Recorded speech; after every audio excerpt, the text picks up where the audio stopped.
Et place à présent à la page spéciale élections législatives.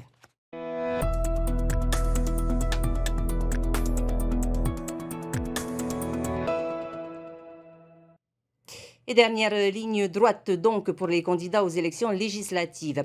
Dans la deuxième circonscription, Pamela Otsenasek porte le bleu du Hauma Ohitiama. Issue de la société civile, la candidate redouble d'efforts pour tenter de créer la surprise. Paul Berger et Mereteato sont allés à sa rencontre. Regardez.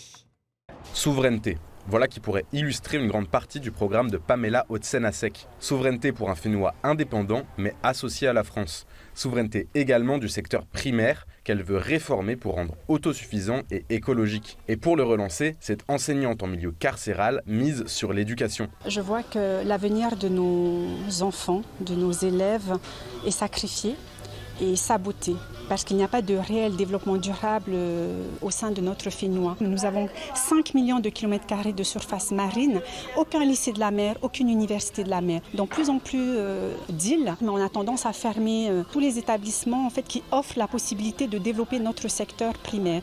Donc au niveau du programme, c'est vraiment la priorité, pouvoir avoir notre souveraineté alimentaire. La candidate place également la question des essais nucléaires au centre de son programme. À l'Assemblée nationale, elle compte faire entendre la voix des victimes et réformer la loi Morin qui encadre les indemnisations. Nous demandons par rapport à la loi Morin qu'elle soit non seulement révisée, mais surtout qu'il y ait une inversion de la charge. C'est-à-dire que ce ne sont pas aux familles à démontrer qu'elles sont malades et que c'est dû à la radioactivité nucléaire, mais ça sera à l'État à démontrer le contraire. C'est aux côtés du Ititahuapi de Quito Bron Ortega qu'elle s'est engagée en politique en 2012. Durant cette période d'instabilité, elle a senti une déconnexion entre les citoyens et les dirigeants du Fénois. Sa candidature, c'est l'occasion pour elle de remettre la société civile sur le devant de la scène. Ça fait 40 ans que nous voyons toujours la même façon de diriger, de gouverner ce Fénois et il n'y a pas beaucoup de changements.